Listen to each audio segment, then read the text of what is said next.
একটি মেয়ের হারিয়ে যাওয়া ফোন, আর সেটাই তার জীবনের সবচেয়ে বড় দুঃস্বপ্নের সূচনা। প্রযুক্তির এক অন্ধকার গলি, যেখানে লুকিয়ে আছে এক সিরিয়াল কিলারের ঠান্ডা মাথার খেলা। আনলকড। এই সিনেমা শুধু একটি থ্রিলার নয় দর্শক, এটা এক ভয়ঙ্কর বাস্তবতার প্রতিচ্ছবি। এই কাহিনীর প্রতিটি দৃশ্যে টান টান উত্তেজনার, প্রতিটি মোড়ে চমকে ওঠার মতো টুইস্ট। এমন এক বাস্তবতার মুখোমুখি হবেন যার পর আপনার নিজের ফোনটাই হয়ে উঠবে আপনার সন্দেহের কেন্দ্রবিন্দু। তাহলে আর দেরি কেন দর্শক, চলুন ডুবে যাই আনলকটেড ভয়াল জগতে। আমাদের জীবনে মোবাইল ফোন এখন শুধুমাত্র প্রয়োজন নয়, বরং অপরিহার্য অংশ হয়ে উঠেছে। যোগাযোগ থেকে শুরু করে ব্যবসা পরিচালনা, এমনকি বিনোদন, সব কিছু এখন স্মার্টফোনের উপর নির্ভরশীল। আনলকড মুভির গল্পেও ঠিক এমন এক তরুণীকে নিয়ে, যার নাম লি নামি। মুভির শুরুতেই আমরা দেখি নামি সারাদিন ফোনের সঙ্গে কাটে। সে একটা স্টার্টআপ কোম্পানিতে মার্কেটার হিসেবে কাজ করে, পাশাপাশি তার বাবার রেস্তোরাঁয়ও সাহায্য করে। কাজের ব্যস্ত দিন শেষে নামি তার বন্ধুদের সাথে পার্টিতে যায়, কিন্তু পার্টির পর বাড়ি ফেরার সময় সে বাসে ঘুমিয়ে পড়ে। তাড়াহুড়ায় বাস থেকে নামার সময় নামি তার ফোন বাসে ফেলে আসে, আর সেই ফোন হাতে পায় জুনিয়ং, একজন সাইকোপাথ। পরদিন সকালে নামির বান্ধবী ইউনজু তাকে ফোন করে, কিন্তু ফোন তো সেই ভয়ঙ্কর জুনিয়ং এর হাতে। সে একটি মেয়ের কণ্ঠস্বর ক্লোন করে ইউনজুকে বলে, আমি বাসে এই ফোনটি পেয়েছি, এটা কি পুলিশের কাছে জমা দিব? জবাবে ইউনজু উত্তর দেয়, একটু অপেক্ষা করো, আমি আমার বন্ধুর কাছে যাচ্ছি, আসলে এটি আমার বান্ধবী নমির ফোন। নামির নাম জানতে পেরেই জুনিয়ং তৎক্ষণাৎ ইনস্টাগ্রামে তার অ্যাকাউন্ট খুঁজে বের করে এবং নামির সম্পর্কে যতটা সম্ভব তথ্য সংগ্রহ শুরু করে। ইতিমধ্যেই ইউনজু নামির বাড়িতে গিয়ে তাকে জানায় যে কেউ তার ফোন পেয়েছে। নমি দ্রুত সেখানে ফোন করে, আর জুনিয়ং মেয়ের কণ্ঠস্বরে জিজ্ঞেস করে ফোন ফেরত দেওয়ার জন্য। কোথায় আসতে হবে?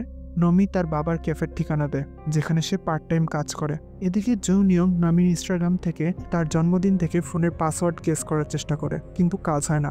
জুনিয়ং তখন একটি ভয়ঙ্কর পরিকল্পনা করে, সে নামির ফোনের ডিসপ্লে ভেঙে ফেলে। এর পরের দৃশ্যে আমরা একটি ভয়ঙ্কর লাশ দেখতে পাই। পুলিশ সম্প্রতি এই লাশের সন্ধান পেয়েছে। পুলিশের তদন্তের প্রধান উজিমান, সে এই এলাকার আশেপাশে তদন্ত করতে বলে, কিন্তু কোনো লিড পাওয়ার সম্ভাবনা কম ছিল, কারণ কিছুদিন আগেই এই এলাকায় প্রচুর বৃষ্টি হয়েছে। পুলিশের তদন্ত দল একটি খালি ট্রি ফিট খুঁজে পায়। এই ট্রি ফিট দেখে তদন্তকারী জিমানের অনেক আগের কথা মনে পড়ে। সে জঙ্গলের আরো গভীরে ঢুকে একটি গাছ দেখে, যেটি অনেক বছর আগে সে এবং তার ছেলে জুনিয়ং মিলে লাগিয়েছিল। আর গাছের নিচে আরেকটি ট্রি ফিট দেখে, যেটা 1 মাস আগেই ব্যবহার করা হয়েছে। এই কথা যখন জিমান তার সহকর্মী জাংহুকে বলে, তখন জাংহু মনে সন্দেহ জাগে। সে জিমানকে বলে জুনিয়ং খুন করতে পারে, কারণ 1 মাস আগে এই ট্রিফিট ব্যবহার করা হয়েছিল, আর খুনটাও 1 মাস আগেই হয়েছে। জিমান বলে জুনিয়ং এর সঙ্গে তার কথা হয়নি গত 7 বছর ধরে, হয়তো তার মায়ের সঙ্গে কোনো যোগাযোগ রাখতে পারে, আর সে এমন ছেলেও নয় যে খুন করতে পারে।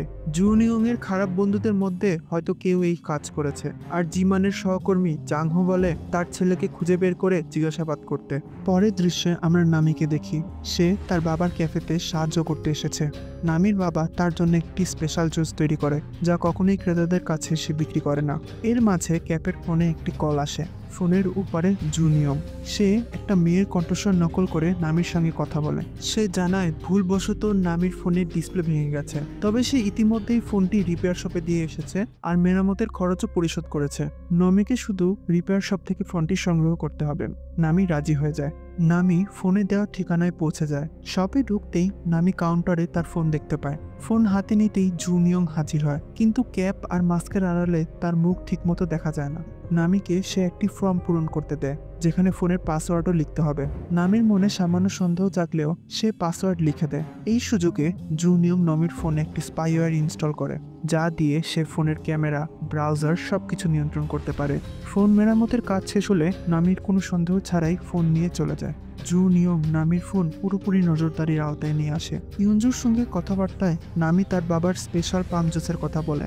এই তথ্য জানতে পেরে জুনিয়ং সোজা নামির ক্যাফেতে চলে যায়।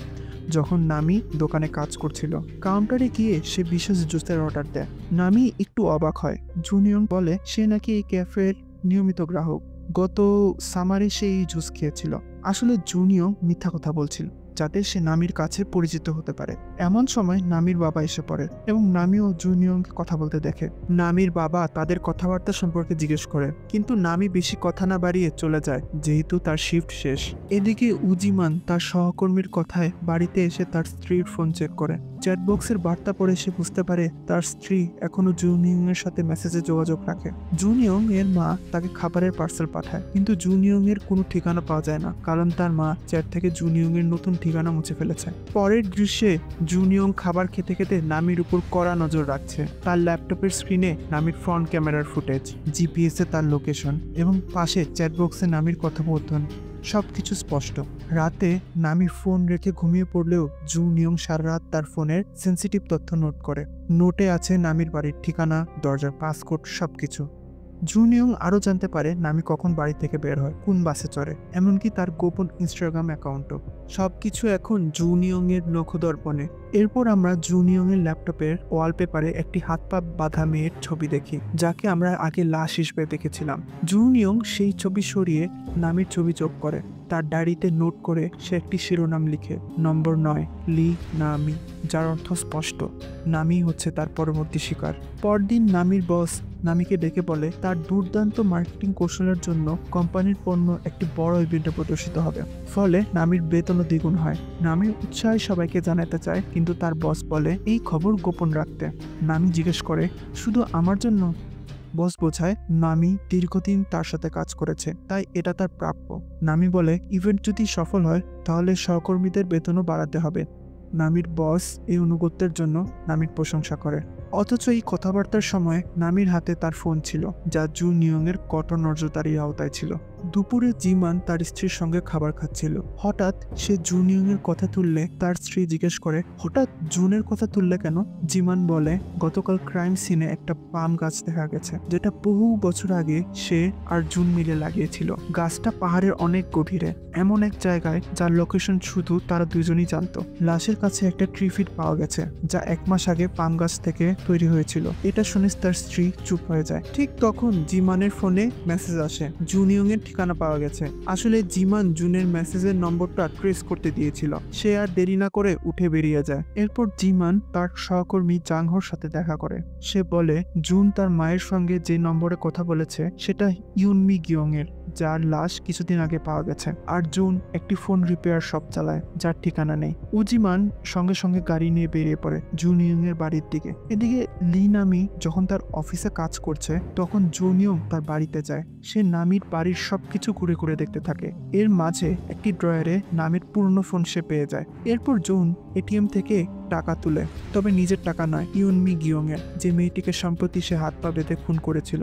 সেই টাকা দিয়ে জুনিয়ং কিছু নকল বিজনেস কার্ড বানায়। এদিকে নামি তার কিছু মিউজিক সিডি বিক্রির পোস্ট দেয় আর সাথে বেসবল খেলা দেখার টিকিট খুঁজে, তবে তা পায় না। অন্যদিকে জিমান জুনিয়ং এর বাড়িতে পৌঁছে যায়। বাড়ির ভেতরে জিমান তল্লাশি শুরু করে।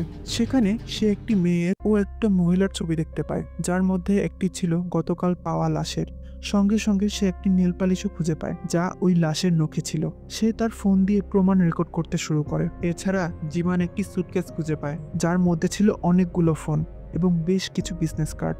এরই মধ্যে জুনিয়ং সেখানে চলে আসে, তবে দরজার কাছে যাওয়ার সময় সে দেখতে পায় দরজায় রাখা ছোট্ট সুতাটি নিচে পড়ে আছে। সে বুঝে যায় তার ঘরে কেউ রয়েছে।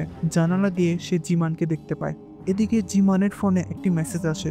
মেসেজটি জুনিয়ং পাঠিয়েছে। তাতে জিমানের প্রমাণ সংগ্রহের ছবি পাঠানো হয়েছে, যা কিছুক্ষণ আগে তোলা হয়েছে। জিমান আর দেরি করে না, সে বাইরে ছুটে আসে, কিন্তু জুনিয়ং একের পর এক ফাঁদ পেতে জিমানকে ওই বাড়ি থেকে দূরে নিয়ে যায়। যখন জিমান জুনের চাল বুঝতে পারে, ততক্ষণে অনেক দেরি হয়ে গেছে। জুনিয়ং তার বাড়ির সব প্রমাণ ধ্বংস করে চলে যায়। পরের দৃশ্যে আমরা জুনিয়ংকে একটি ব্রিফকেস সাথে নিয়ে নামির বাবার ক্যাফেতে আসতে দেখি। সেই সময় নামির বাবা ক্যাফে পরিচালনা করছিলেন। জুনিয়ং ক্যাফেতে এসে সে বিশেষ পাম জুসের অর্ডার দেয়। নামির বাবা তাকে বলে, এটা তো মেনুতে নেই। উত্তরে জুনিয়ং বলে, আমি কালকে এটা খেয়েছিলাম আর আমি এই ক্যাফের একজন রেগুলার কাস্টমার। এই উত্তর শুনে নামির বাবা আর কথা না বাড়িয়ে জুনিয়ং এর অর্ডার নেয়, কিন্তু তার মনে সন্দেহ হয় নামি যে মিউজিক সিডি বিক্রির পোস্ট দিয়েছিল তার ক্রেতা আর কেউ নয়, জুনিয়ং। এছাড়া নামি যে টিকিট কিনতে মার্কেট প্লেসে পোস্ট করেছিল সেই টিকিটও জুনিয়ং এর কাছে ছিল। নামিকে এই টিকিট বিক্রির বাহানায় জুন আসলে নামিকে তার নকল কার্ড দিয়ে দেয়। কার্ডে লেখা ছিল জুনিয়ং এর তথ্য, ডিজিটাল শেরিফ এর মার্কেটিং সিকিউরিটি ম্যানেজার। নামিকে জুনকে গাড়িতে করে বাড়ি পৌঁছে দেওয়ার সময় নামির বাবা তাকে জুন সম্পর্কে সতর্ক করে। এটা কোনোভাবেই স্বাভাবিক নয়। সে বলে জুন নামের এই ছেলের কাছে নামি যা বিক্রি করতে চায় তার দরকার আছে, আর নামি যে টিকিট দরকার সেগুলো সে বিক্রি করছে। এছাড়া জুস নেওয়ার সময় জুন ইয়ং মিথ্যা কথা বলেছিল যে সে ক্যাফের একজন নিয়মিত গ্রাহক, কিন্তু নামি তার বাবার কথার গুরুত্ব না দিয়ে চলে যায়। এদিকে সেই রাতে নামির বাড়িতে ইউনজু থাকতে আসে, কারণ ইউনজু এর ইন্টারভিউ খারাপ হয় সে তার মায়ের সঙ্গে ঝগড়া করে বাড়ি থেকে বেরিয়ে গেছে, এবং নামি নাকি ইউনজুকে আসতে বলেছিল, কিন্তু নামি কখন তাকে আসতে বলেছে সে তা মনে করতে পারে না। এদিকে নামি যখন ফোন ব্যবহার করছিল না তখন জুন সেই সুযোগে নামির ফোন থেকে তার বাবার ফোনে লিঙ্ক পাঠিয়ে দেয়। সে বলে এটা ইনস্টল করতে। নামির বাবা তার মেয়ের কাছ থেকে মেসেজ আসে দেখে সেটা ইনস্টল করে নেয়। সেটা ছিল একটা স্পাইওয়্যার, আর এতে জুন তার ফোনের নিয়ন্ত্রণ নিয়ে নেয়। এরপর জুন একটি জাল বার্তা পাঠায় যাতে বলা হয় বাইরে একটি পার্সেল ডেলিভারি এসেছে। নামির বাবা দরজার বাইরে বের হতেই জুন তার উপর আক্রমণ করে এবং তাকে বন্দি করে ফেলে। এদিকে ডিটেকটিভ উজিমান ৮ নম্বর ভিকটিম ইউনমি গিয়ং এর বাসায় যায়। সেখানে তার মায়ের কাছ থেকে সে জানতে পারে ইউনমি আগে তার ফোন হারিয়েছিল এবং ফোন রিপেয়ার শপ থেকে ফোন ফিরিয়ে আনার পরেই এই ঘটনা ঘটে। জিমান সেখান থেকে ফোন রিপেয়ার শপের ঠিকানা পায়, কিন্তু এর মধ্যেই তার সহকর্মী জাংহো ফোন করে জানায় পাহাড়ে আরো 7টা লাশ পাওয়া গেছে। এই খবর শুনে জিমান বিস্মিত হয়ে যায়। তার মনে প্রশ্ন জাগে, তাহলে কি এই খুনগুলা জুন করেছে? সকালে ঘুম থেকে উঠে নামি তার ফোনে যা দেখে তাতে তার বিশ্বাস হয় না। তার অ্যাকাউন্ট ব্যবহার করে গ্রুপ চ্যাটে সহকর্মীদের সাথে খারাপ ব্যবহার করা হয়েছে। তার ইনস্টাগ্রামের গোপন অ্যাকাউন্ট থেকে কোম্পানির গ্রুপ ফটো আপলোড করে বসের নামে আপত্তিকর কথা লেখা হয়েছে। এর জন্য আসন্ন ইভেন্টটিও বাতিল হয়ে গেছে, আর গ্রাহকরাও রিফান্ড দাবি করছে। নামি তড়িঘড়ি করে অফিসে যায়, কিন্তু কেউ তার কথা বিশ্বাসই করে না যে তার ফোন হ্যাক হয়েছে। নামির বস তাকে ধাক্কা দিয়ে অফিস থেকে বের করে দেন। সবাই অবিশ্বাস করলেও নামির বান্ধবী ইউনজু তার কথা বিশ্বাস করে। নামি এবং তার বান্ধবী ইউনজু ক্যাফেতে বসে ভাবতে থাকে কি করা যায়। তখন জুনের কথা মনে পড়ে, যে একটি সিকিউরিটি কোম্পানিতে কাজ করে। নামি জুনকে ক্যাফেতে আসতে বলে। জুন এসে নামির ফোনে পরীক্ষা করার ভান করে এবং সে বলে এতে স্পাইওয়্যার ইনস্টল করা হয়েছিল। হ্যাকারেরা এই স্পাইওয়্যারের মাধ্যমে তোমার সবকিছু জানতে পেরেছে। স্পাইওয়্যারের ফোনের ক্যামেরাকে মানুষের চোখের মতো এবং মাইককে কানের মতো ব্যবহার করে। এর মাধ্যমে তারা তোমার কথা সব শুনতে পায় এবং তোমাকে দেখতে পাচ্ছে। জুন আরো বলে সে ফোন থেকে স্পাইওয়্যার মুছে দিয়েছে, কিন্তু আসলে সে কিছুই ঠিক করেনি। এরপর জুন নামিকে একটু বাইরে আসতে বলে। বাইরে গিয়ে জুন বলে এই কাজ কেবল স্পাইওয়্যার দিয়ে করা সম্ভব নয়, অন্য কেউ যে তোমার ঘরে ছিল সে এটা করতে পারে। আসলে এই সবই ছিল জুন ইয়ং এর সাজানো কৌশল, যাতে ইউনজু নামির থেকে দূরে সরে যায়। আর নামি ক্যাফেতে ফিরে এসে ইউনজুকে এই ঘটনার জন্য দায়ী করলে ইউনজু ক্ষুব্ধ হয়। সে কাঁদতে কাঁদতে বাইরে চলে যায় এবং যাওয়ার সময় নামিকে তার সঙ্গে আর যোগাযোগ না করতে বলে। নামি বুঝতে পারে না সে কি করবে। রাগের মাথায় সে নিজের ফোনের মেঝেতে ছুঁড়ে মারে, ফলে ফোনের কাঁচ ভেঙে যায়। ভাঙা কাঁচ দেখে নামির ফোনে প্রশ্ন জাগে, ফোন রিপেয়ার সময় কি স্পাইওয়্যার ইনস্টল করা হয়নি? এদিকে জিমান ও তার সহকর্মী জাংহো সেই রিপেয়ার শপের ঠিকানায় পৌঁছে যায়, কিন্তু জুন ইয়ং ইতিমধ্যে সেখানকার সব প্রমাণ ধ্বংস করে ফেলেছে। তবে জিমান ফোনে যে প্রমাণ সংগ্রহ করেছিল সেই ডায়েরির 9 নম্বরে লি নামির নাম ছিল। এর মধ্যে নামি পুলিশ নিয়ে রিপেয়ার শপে হাজির হয়। ডিটেকটিভদের সঙ্গে কথা বলে নামি বুঝতে পারে জুন আসলে একজন হ্যাকার যে ফোন ব্যবহার করে মেয়েদের পিছু নেয়। তবে ডিটেকটিভরা জুনের সিরিয়াল কিলারের পরিচয় গোপন রাখে। নামি তখন ডিটেকটিভদের সঙ্গে মিলে জুনকে ধরার পরিকল্পনা করে। পরিকল্পনা অনুযায়ী নামি প্রথমে জুনকে তার বাড়িতে ডেটের জন্য আমন্ত্রণ জানাবে, আর তখন জুনকে হাতে নাতে তারা ধরে ফেলবে। নামির প্রস্তাবে জিমান এবং জাংহো সম্মত হয়। এই পরিকল্পনার কথা জুন ইয়ং টের পায় না, কারণ নামির ফোন তখন বন্ধ ছিল। নামি ফোন চালু করে জুনকে তার বাড়িতে আসতে বলে। জুনও নামির কথায় রাজি হয়ে যায়। এদিকে জিমান এবং জাংহো নামির বাসার সামনে অবস্থান নেয়। জুন সেখানে আসলে তারা তাকে পিছু করে। জুনের সন্দেহ হয়, সে নমির বাড়িতে না গিয়ে সোজা চলে যেতে থাকে। জিমান এবং জাংহো তখন তাকে ঘিরে ফেলে। জিমান বলে, জুন তুমি আর পালাতে পারবে না। ঠিক তখনই প্রকাশিত হয় এক বিশাল টুইস্ট, এই জুন আসলে জিমানের ছেলে নয়। জুন বলে, আমি তো জুন নই, আপনারা আমার দিকে বন্দুক কেন ধরেছেন? সে ফোন বের করে ভিডিও করার চেষ্টা করলে তারা তাকে যেতে দেয়। এদিকে জুন নমিকে মেসেজ করে জানায় যে সে আর আজকে আসবে না। নামি বুঝতে পারে যে তার পরিকল্পনা ব্যর্থ হয়েছে। ঠিক এই সময় ডিটেকটিভ পুলিশরা নামিকে তার বাবার বাড়িতে চলে যেতে বলে, কিন্তু তারা জানতো না জুন আসলে নামির বাবার বাড়িতেই লুকিয়েছিল। নামি তার পুরনো ফোন ব্যবহার শুরু করে, কিন্তু জুন আগেই সেই ফোনে স্পাইওয়্যার ইনস্টল করে রেখেছিল। নামিকে তার বাবার বাড়িতে নামিয়ে দেওয়ার সময় পুলিশ তাকে সতর্ক করে বলে জুন যে কোনো জায়গায় স্পাইওয়্যার ইনস্টল করতে পারে, তাই তাকে সাবধান থাকতে হবে। তখন নামি তাদের দেওয়া একটি কার্ডে কিছু লিখে বলে যদি কোনো দরকার পড়ে তাহলে সে শুধু টেক্সট করবে, তাদের সঙ্গে কেবল টেক্সটের মাধ্যমে কথা হবে। এই বলে নামি বাড়ির ভিতরে চলে আসে, কিন্তু রুমে ঢুকতেই জুনের মেসেজ আসে, তুমি ফোন বদলেছ তাই না? আমিও বদলেছি। এই বলে সে তার নতুন নম্বর দেয়। নমি সেই নম্বরে তখনই ফোন করে এবং ফোন করতেই একটি ফোন নমির বাড়ির ওপর তলায় বেজে ওঠে। নমি আতঙ্কিত হয়ে তার বাবার রুমে ছুটে যায়, কিন্তু সেখানে তার বাবাকে পায় না। নমি তার লিভিং রুমে গিয়ে দেখে জুনকে। সে জিমানকে ফোন করতে চায় কিন্তু পারে না, কারণ ফোনটাও জুন হ্যাক করে নিয়েছে। জুন তখন নমিকে তার বাবার বন্দি অবস্থার ছবি ফোনে দেখায়। এই ছবি দেখিয়ে জুন নমিকে বলে জিমানকে মেসেজ দিতে যে সে নিরাপদে আছে। নমি বাধ্য হয়ে সেই মেসেজ পাঠায়। এরপর জুন বাথরুমে চলে যায়। নমি একটা স্টিলের রড হাতে নেয় এবং জুনকে আঘাত করতে বাথরুমে যায়, কিন্তু সেখানে সে দেখে জুন তার বাবাকে বাথটাবে বেঁধে শুয়ে রেখেছে আর বাথটাবের কল চালু করে দিয়েছে। নমি বলতে থাকে তার বাবাকে ছেড়ে দিতে, কিন্তু জুন তাকে তার হাতের রড ফেলে দিতে বলে। নমি বাধ্য হয়ে হাতের রড ফেলে দিলে জুন তার হাত পা বেঁধে ফেলে। নামি চিৎকার করে বলতে থাকে তুমি যা বলবে আমি তাই করব, প্লিজ আমার বাবাকে ছেড়ে দাও। কিন্তু জুন তার কোনো কথায় কান দেয় না। সে নামির মুখে টেপ লাগিয়ে দেয়, তার হাত পা বাঁধা অবস্থায় ছবি তুলে তাকে বাথটাবে ফেলে জলে ডুবিয়ে মারার জন্য রেখে দেয়। তার বাবার সঙ্গে নামিকেও বাথটাবে ফেলে জুন বাইরে এসে বসে। নামির হাত পা বাঁধা ছবি সে ফোনের ওয়ালপেপার করে ফেলে, কিন্তু রুমে ফিরে সোফায় বসতেই জুন সেই কার্ডটি দেখতে পায় যেখানে নমি জিমানকে লিখে জানিয়েছিল যে সে শুধু কল করবে, কোনো টেক্সট পাঠাবে না। আসলে নমি আগেই বুঝেছিল যে এই ফোনটাও হ্যাক হতে পারে, তাই মুখে বলেছিল সে টেক্সট করবে, কিন্তু কার্ডে স্পষ্ট লিখেছিল সে শুধু কল করবে। এর মানে পুলিশরা এখনই এসে পড়বে, কারণ নামি নিরাপদ আছে বলে মেসেজ পাঠিয়েছে। জুন পালানোর আগেই ডিটেকটিভরা তাকে এসে ধরে ফেলে। জিমান জুন নিয়মকে এমন ভাবে মারতে থাকে যে সে রক্তাক্ত হয়ে যায়। এদিকে জাংহো বাথরুমে ছুটে গিয়ে নামি ও তার বাবাকে টেনে বের করে।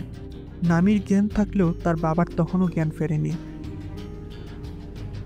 এদিকে জুন জিমানকে বাবা বাবা বলে ডাকতে থাকে, যা শুনে জিমান কিছুটা থমকে যায়। জুন তখন বলে আসলে তোমার ছেলে কিছুতেই এই খুনগুলো করতে পারতো না। এতে জিমান ক্রোধে ফেটে পড়ে। সে বলতে থাকে জুন কোথায়? তখন জিমান দূরে একটা ডায়েরি খুঁজে পায়, যে ডায়েরিতে সে দেখে আসলে 0 নম্বর ভিকটিম ছিল জুনিয়ং, জিমানের ছেলে। আর 0 নম্বর লেবেল করা ফোনে জুনের খুনের সময় ছবি ওয়ালপেপারে সেট করা হয়েছে। এর মানে এই সাইকো কিলার অনেক আগেই জুনিয়ংকে খুন করে তার পরিচয় গ্রহণ করেছিল। সে মেয়েদের খুন করে পাম গাছের কাছে ফেলে রাখতো, যাতে সবাই মনে করে জুনিয়ংই এই খুনগুলা করেছে। জিমান রাগের মাথায় জুনের দিকে পিস্তল তাক করে, কিন্তু জুন তখন বলে আমি আত্মসমর্পণ করছি, আমি জেলে যাব। জিমান তখন থমকে যায়, কিন্তু নামির রাগ একটুও কমে না। সে জাংহোর পিস্তল নিয়ে সাইকো কিলারকে গুলি করে দেয়। জিমান তৎক্ষণাৎ নামির হাত থেকে পিস্তল কেড়ে নেয়। কিছুক্ষণ পর নামির বাবার জ্ঞান ফেরে। বাবা মেয়ে দুজনেই কান্নায় ভেঙে পড়ে। মুভি শেষে দেখানো হয় নামি, তার বাবা এবং ইনজু সবাই মিলে ক্যাফেতে বসে আছে, কিন্তু কেউ একজন গোপনে তাদের ভিডিও করছে। নামি হঠাৎ সেটা লক্ষ্য করে ফেলে। কেমন লাগলো গল্পটা দর্শক জানাতে ভুলবেন না। সামনে আরো চমক আছে, তাই পরের গল্পের আপডেট পেতে এখনই সাবস্ক্রাইব করুন। বেল আইকনে ক্লিক করতে ভুলবেন না।